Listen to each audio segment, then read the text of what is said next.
Hello, and welcome to this 15th episode of S.A.L.T, Sharing and Learning Together, a combined class project of Master of Divinity second year and Master of Arts in Clinical Counseling first year of Oriental Theological Seminary. We, the participants, are all students, and this is part of a learning journey under the course and Introduction to Pastoral Care and Counselling. Hence, the content of this video should be treated for educational and awareness purposes. In today's episode, we will be talking about marriage issues. Well, marriage is one of the most important decisions, and yet many people are rushing into this commitment without proper thought. It is becoming a very unstable institution, and that is a sad reality. The divorce rate remains high, and many who stay together have marriages that either stay with conflict or that limp along in a relationship that is tolerable but not especially happy. Many marriages are also happy and healthy, but as the years have passed, marital commitment seems to have become less common. Unhappiness appears to be the norm, and many see divorce as a convenient and increasingly accessible fire escape should marital conflicts get too hot to handle. We are not here to judge, but to open a healthy discussion on the issue and possibly explore some possible solutions to the issues in marriage. So joining me for this very important discussion, I have with me Ms. Chumpeni Ngule, Mr. Lema Kashung, Ms. Joali Himp. They are, of course, as I've stated earlier, doing the second year and Master of Divinity here in Oriental Theological Seminary. Well, to begin our conversation, as I have stated, the sanctity or the meaning and the sacredness of marriage in our present society seems to be disappearing at a very fast rate. So, keeping that in mind, can we have a very subjective Christian perspective of what marriage is all about? Thank you so much for having us. We are indeed truly blessed and honored to be here today. And thank you so much for the concerning questions. Well, marriage is the most beautiful union in the world. It is the most important institution created by God. Marriage is to be enjoyed, cared, nurtured, and covered with love between a husband and a wife. It is a holy union between one man and one woman to come together as one, as well as to bring forth children as well. Just like in Genesis chapter 1, verse 28, God says to Adam and Eve to be fruitful and multiply. So marriage according to Bible is sacred, is holy, and is a lifelong covenant between a husband, a wife, and a God. It is a commitment of trust, love, and agreement between a husband and a wife to live together for the rest of their life. So marriage was designed by God to fulfill the first problem of humanity, and that is loneliness. In Genesis chapter 2, verse 18, God says that it is not good to be a man to be alone, and God will help him and make him a partner suitable for him. So man was not created to be alone, but God has in store for each and every one of us a partner and a friend, and this is fulfilled in the institution of marriage, where two people, different individuals, are brought together and they no longer become two but one. In Genesis, in Matthew, in Mark, and in Ephesians, we can see that the two shall become one and they shall be one flesh. So they no longer function as two different individuals, but they function as one, completing each other. Their thoughts, their heart, decision, and everything must come together. They must align together. And most importantly, marriage is to bring glory to its creator. Marriage is to reflect the characteristic and the love of God. It should glorify God. Thank you so much, Ms. Jolie, for that very clear understanding of marriage, at least from a Christian perspective. I just very much like what you've just stated, that man was not created, or for that matter, woman was not created to be alone, and we really need each other in this life to make it through. Life as it is already very hard, and I think marriage and this holy union is a part of that solution where we can face the struggles of life together. You know, like the Bible says, two is better than one. So thank you so much for that understanding and for making it clear for us. Well, with that perspective and with that understanding, we know for certain that marriage is not something that we can fool around with. And the sad reality is, as it is with everything else in life, when we enter in the marriage, or when we're about to enter into a marriage, that is usually a time of great excitement and enthusiasm. We are excited about the prospect of starting a new life together. It's like buying a new clothes or buying a new car. You just can't wait to try it out. But marriage is it's not a commodity, of course, we understand that. But like with everything else, we find that initially everything else just is so full of excitement, love, and all those sorts. But eventually, as time passes on, as years roll on, we find that this kind of excitement, this understanding starts to fade away, and we find that problem starts creeping in this marriage. So why do you think this happens, and is there any remedy to prevent it? Okay, Mark, if I may address you as Mark. Okay, so as our friends have said, define what is marriage in biblical perspective. So now we must understand that a marriage, it is between two individuals coming together as one. Okay, we are clear with that. Now, the enthusiasm tends to fade as they advance in their life. Now, in the very early stage, like couples are kind of excited. We human beings are like excited about new things. We like new things. Now, before the marriage, they're excited about it. Now, when life reality hits, the very marriage institution itself started, that enthusiasm tends to fade away. Now, once they settle in, the romantic ideal of marriage has to pave a way for the real life, the very marriage institution itself. Now, there are some few, like the problems, the issues might be, it might differ from individuals to couples, but in general, the fading of enthusiasm can be, firstly, unfulfilled expectations. So now, couples, when we are in a relationship, I'm not in a relationship, but when we are in a relationship, like we have a lot of like romantic things. Like he will wipe away my tears every time I cry, like something silly, yet it's kind of romantic. Now, most of the couples, they will settle down and get married with that romantic ideal. Now, the problem is, because of they are marrying the romantic ideal, they didn't really know the real partner, the real person behind the romantic face. Now, if that expectation, the romantic ideal and the real person itself is different, frustration started creeping in, anger, like everything started involving in. So now this will create a problem. Another one will be differences and conflict. Now each person, we all have our own way of doing things, understanding things. We have our own attitudes, values, characteristics, shape our like society, family. Now the couples, they bring that into the marriage institution. Now if we don't settle it, like in a sense, if we just leave it as it is, this will create a problem, because we want to go it in our own way. Now this will be a problem in a family. I am a theorist here. I don't have any practical, but I'm a theorist here. Now, if we don't like figure it out, like who's thinking what, it will create a problem. The issues will start arising. And the another one will be, as our first speaker has said, couples often tend to view marriage as contract rather than a covenant. Now, according to the scriptural basis, as Prophet Malachi said in chapter 2, it is a covenant between husband and wife, and God is a witness. It has to be a lifelong process, not a contract. Now, sadly, when we look at the Western culture, portrays by the celebrities and all, for them, divorce or marriage issue is nothing. If inconveniences arise, they just divorce. And sometimes we support it. And where are we going with this? Now, sadly, even us in our context, with Naga tribals, we follow that. We say that this is the standard that we have to follow. Now, any inconveniences arise, divorce, without fighting for it, without trying to figure out what was the real problem. Now, there are some of the general issues that the couples face. Now, when we talk about remedy,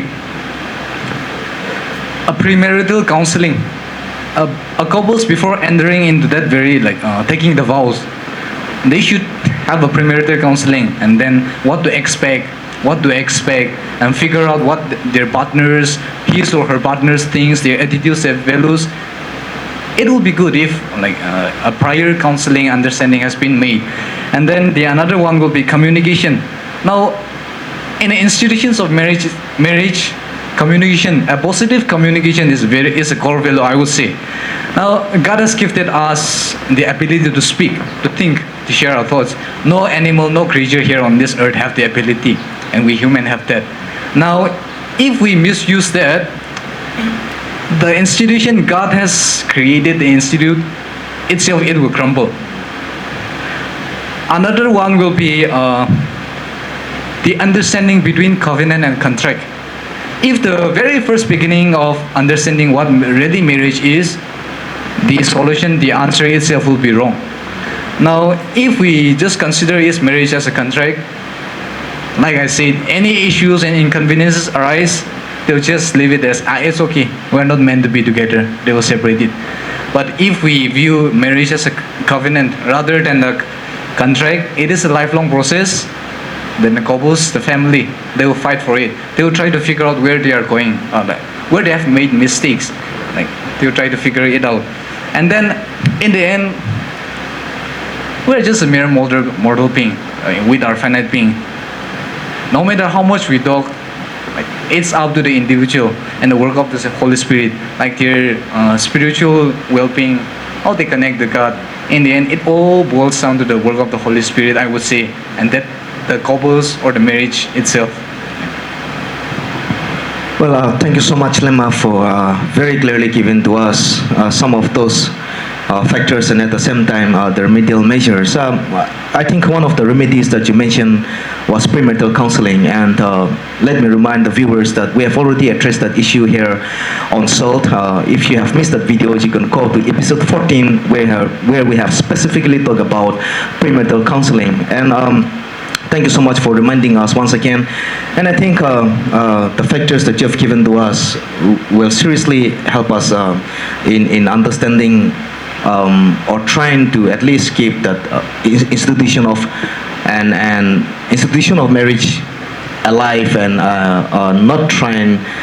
not allowing it to be carried away by some other foreign, or in this context, Western concepts where, like you have mentioned, divorce is an easy way out.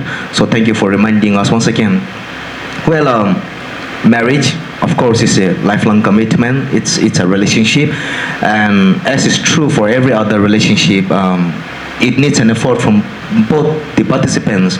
One cannot be putting in all the efforts, and the other simply cannot be sitting back and laid back and doing nothing, and that will cause a serious problem. That will definitely be a huge burden for the one who is trying his or her best to invest in that relationship. But then sometimes we see that happening, because at the end of the day, like you have said, we are all mortal beings. At the same time, we're also selfish to some degree in our nature. So what are some of the psychological, relational or social effects that may arise out of unresolved marriage issues? Okay, so in the very first place, marriage, it is a very humble institution, and because of its fundamental humility, it cannot carry the weight of all those external stress, or where society plays a lot which is not supposed to be carried by that marriage itself. Now, let's take the example of a bridge. A bridge is constructed in such a way that they have the capacity that they can withstand certain amount of load.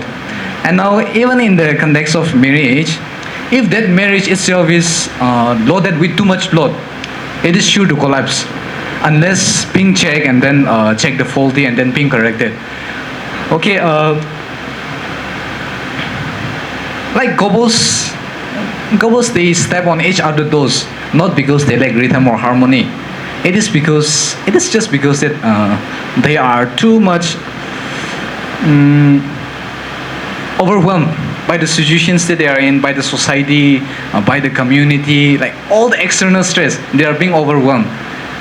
So now, some of the psychological effects and that may arise out of unresolved issues within marriage itself will be emotional distress, and then mental health issue. Like unresolved conflicts and issues, marriage, if it goes unresolved, it will further create like confusion, anger, depressions, and whatnot. And then if the couples or just leave it as it is without addressing it, it will like repeat the same cycle again and again. And then anxiety, depression, emotional pain. Now, when this thing started like creeping into the individuals, a partner or a couples, it will also affect the physical, like insomnia, high blood pressure, and then even physically fatigue. If our mental is not like always working, or if we're in a state of depression, our physical itself is also, it becomes fatigue.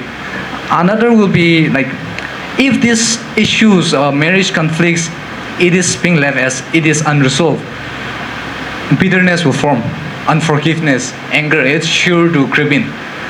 And then when we leave it as it is, as I have said, the circle revolves around and around. And the more the circle it revolves, the worse it gets. Now, when these things happen, though the couples are staying together, though they live in the same roof, they will detach from each other. Emotional distance. And now there will be like withdrawal from each other, even if they are like staying in the same room, as I have said. Now, when it comes to relational affect, communication, as I have said, in Ephesians Paul said that whatever we say, whatever we talk, must be a talk to edify one another. Now, if these unresolved issues, conflicts, if we just live as it is, the communication problem will arise. The couples, the marriage partners, they will refrain from like talking to each other, sharing their thoughts, their issues, what they are going, the problems within the family itself. Now, if that arises, the trust between each other will slowly diminish, the trust. And once the trust issue has like crept in, the two individuals cannot trust each other when it comes to be the matter of finance, be the matter of setting up a family, raising a child. They will not trust each other. Now, in a family, setting up of a marriage, trust, it is a very core values, I should say. Now, everything apart from the social, like the relational effects, social effects can also be considered.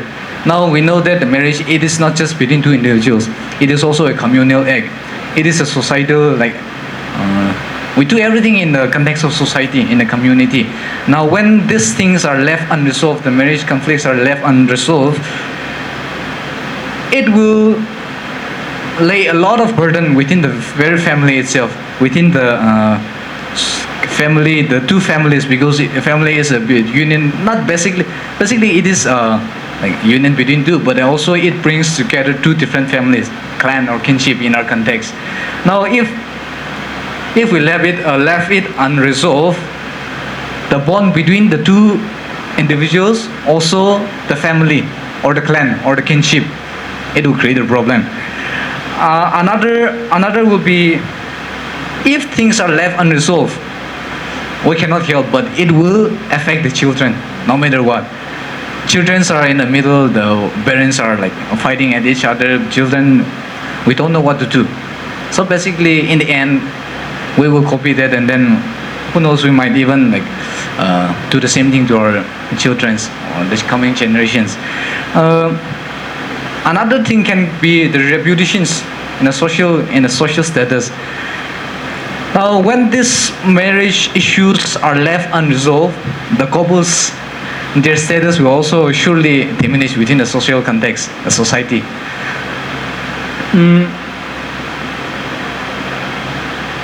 Now, once the society start labeling the couples as they have issues, they have this and that, the couples, it will further create the couples to mistrust each other. They will tend to hide away their situations, what they are going. Instead of helping, the society is also creating boiling boring more oil into that very conflict itself. Another thing will be, now if all these issues are left unresolved, as we have laid out in the very first instance, divorce will surely come in.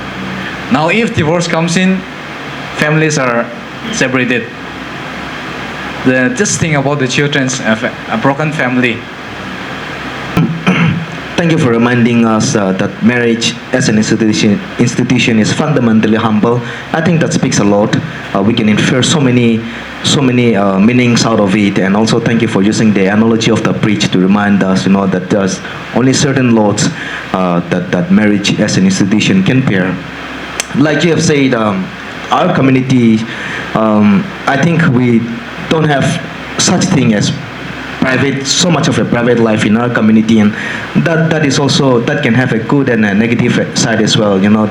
That makes us accountable to one another, but at the same time, that can also be a huge pressure on us, trying to live up to other people's expectations. So, and on top of that, unresolved issues coming affecting not just the couples but even the children, and going further to the extent of affecting the clans and kinship relationship. I think you have made a very clear point, and thank you so much for that. We have talked about its serious consequences, about unresolved marriage issues, the problems that it can create, not just for the individuals, but even socially, psychologically. We have also talked about a Christian understanding of that, and also the enthusiasm that comes and sometimes fades when couples enter into lifelong commitment. But underlining all these factors, there is definitely a contributing factor. There are definitely issues underlining all the issues that we have mentioned. So what are some of the factors that are contributing to the rise of marital problems or issues in our society today? Well, that's a good question. And looking into our society today, we see a lot of marriage issues that are going on. And I think it's difficult for me to bring out all the issues here, but I would like to bring out 4 issues that are very common that is going on in our society. And first is financial issues within the partners. Financial issues is one of the biggest reasons that arises conflicts between the couples. And here, when the other partner tries to handle all the financial issues without giving the opportunity for the other partner to handle it, and also spending the financial beyond their family needs and using that money without letting the other partner knows, and also having secret debts with others, that creates a huge misunderstanding between the two partners. And here, money should not bring division to the couples, but it should bring unity to the two partners. Second point is extramarital affairs. Trust is the foundation of marriage, and once the trust is broken, it takes a lot of time to build the trust again. And it is extramarital comes in when one partner tries to go beyond and have affairs with others. It can be physically, emotionally, and it can also be even through social medias.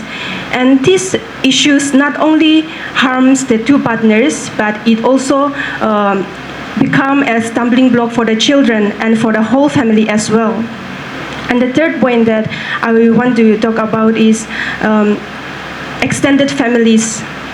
Looking into our society today, even in our Naga context itself, we hear and see a lot of families, relatives, or in-laws interfering so much in the marriage, between the marriage, and that brings misunderstanding between the couples, where the families will bring a lot of demand to the partners, and also bring criticism, lack of acceptance to the family, and lack of respect to the two partners. that bring stress to the two partners, and that becomes misunderstanding, which at the end of the day it leads to division of the marriage. So in-laws should bring unity to the marriage and not bring divorce or division to the partners. And the last point that I would like to bring is domestic violence or alcoholism in the family. I think this issue is also very common in our society and even in our Naga context. And every marriage will face challenges, but it is how the two partners deal with the challenges with difference that plays a huge role. And these are some of the common issues that I would like to share based on my studies. Well, thank you so much, Chambeni, for making us aware of all those factors that creeps in the marriage and causes problems. I'd like to reiterate the financial problem, the extramarital, the extended role of the extended families, the in-laws, and also the domestic abuse, violence, or for that matter, even alcoholism. I think this is very prevalent in our society today, sadly, and we can, as a community, can seriously start talking about these issues so that the problems within marriage can be resolved peacefully. So thank you so much for that.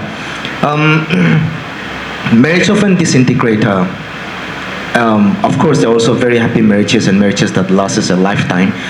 But as a human being, we are very quick to judge, and we are very easily attracted by things that are not so positive in our society. So, but there is definitely a solution to this increasing dilemma. I agree that we don't have all the answers. We don't have all the solutions to the problem. But what are some of the ways that we as ministers, or for that matter as a community of believers, can help one another in resolving these issues in marriage, and also especially for couples going through such issues and looking for help? What are some of the ways we can help them? Being helpless is not a sin, first of all. And if a couple is facing with problems and marital issue, it is totally okay to seek help. In fact, we should seek help instead of holding to ourselves and struggling alone.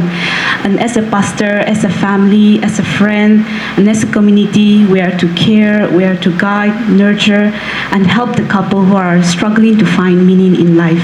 And it is important to let them know the importance of communication and love, as it is the core foundations of every strong relationship.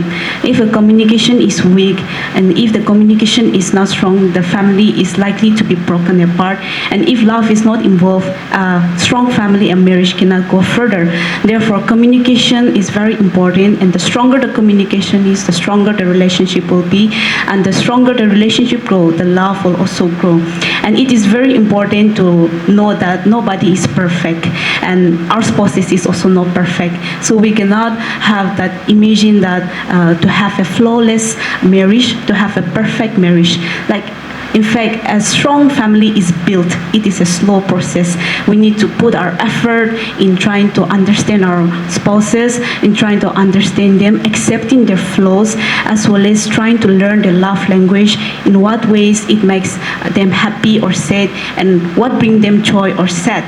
So it is very important for us to know our spouses, as well as loving them and accepting them, not only in good days, but even in bad days also. And it is very important to let the couple come together, sit together, and talk about stuff and issues instead of just pushing away afar when conflict and all starts. And if a partner is making mistake, it is very important for the other couple to consult to them, as well as teach them or correct them with love, instead of criticizing them or pouring your anger and just living out like that. And it is very important as well for the couple to love each other, as well as to communicate stronger. The stronger the communication, just I said, it will outgrow. And then a couple should learn to pray together, seek God together. There's a saying that a family that prays together stays together. Therefore, seeking God together and then relying on God as well as relying on each other can solve a very big problems in life as well.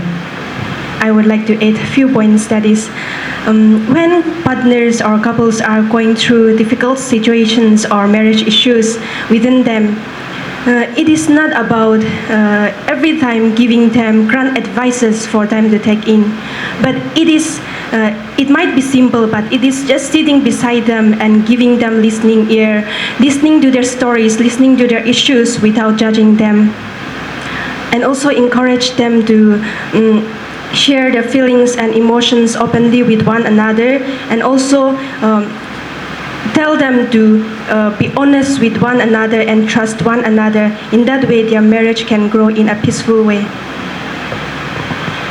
Well, I think the points that you have highlighted makes a lot of sense. I think in our present world, present society, with the coming of the social medias and the internet and all these technologies, even though we are staying under the same roof, we're growing further apart, and we are so much engrossed in our own world, in our own screens, that we hardly have time to communicate. And as you have very clearly stated, because of that lack of communication, we are having trust issues, understanding issues, and that's where all the problems in marriages are coming from. And I think if we can seriously address the communication problem, then most of the problems can be solved even without seeking a professional counseling help, but couples sitting together and listening to one another, as both of you have very clearly highlighted, can also be a very healing process. So thank you for reminding us and also the viewers back at home of that very important factor. Now, we know that there are many people even at this moment going through all these problems, having marriage issues, and that could be anything, like you have stated earlier. It could be because of financial reasons, could be because of extramarital affairs, could be for any other reasons, but definitely they're looking for some answers, definitely they're looking for healing, definitely they're looking for some sort of encouragement in their life. So if they're listening to you at this moment, what is that one word of encouragement or maybe some advice that you would like to convey to them? So one advice to the viewer is that no marriage is perfect, but God is perfect and He's mighty and He's able. He's a healer, sustainer, and restorer of all that is broken and lost. So run to God, in whom we find meaning in life, in whom we find peace, joy, and He will restore us. He can restore you and your broken relationship as well, and your home as well. Therefore, put God at the center in your relationship, in your marriage, in your family, and you will see the love of God overflowing in your life. And if you have any problems, in struggles, put aside your ego and put aside your pride and try to reconcile. Forgiveness is the most important core of every strong relationship. Marriage is beautifully designed by God, and marriage issues or difficult circumstances in your marriage can be a part of your life. But do not be so quick to give up when difficult circumstances comes in your marriage. But with prayer, love, support, and with patience, your marriage can heal and grow together in harmony. Okay, here's two things I want to say. So in a marriage, get to taste the love of God. How can someone who doesn't know what is love of God can truly love someone? When we find another person who is more beautiful, who is more handsome, or for that matter, like the romantic idol, when you find more suitable, you will leave the one with whom you are living. Another one will be, I would use marriage and death as together. Now, why the reason I use death and marriage together is, it is a death because we have to deny our previous self. It is a death because we have to say goodbye to our bachelor mindset. It is a death because marriage is not about I get to do what I want to do. It is a death of hanging out with friends leisurely. It is a death of texting leisurely to a guy or a girl casually. So it is a death of being an infant, acting as an infant or child. Rather, brush yourself up and then embrace further impact. In the end, it is about forming a new life, a new institution. With those words of encouragement, we have come to the end of today's discussion. But let me reiterate that whatever problems or issues that you may be experiencing or going through in your marriage, let me remind you that your marriage was not a mistake, and there is a reason and a purpose behind why God joined you together as one. So communicate continuously, be gentle, and be forgiving to one another. Thank you for joining us today. This is the 15th episode of SALT, talking about marriage issues. I am Mihimu Apon, and until the next time, stay strong, stay committed, and grow in love. Thank you.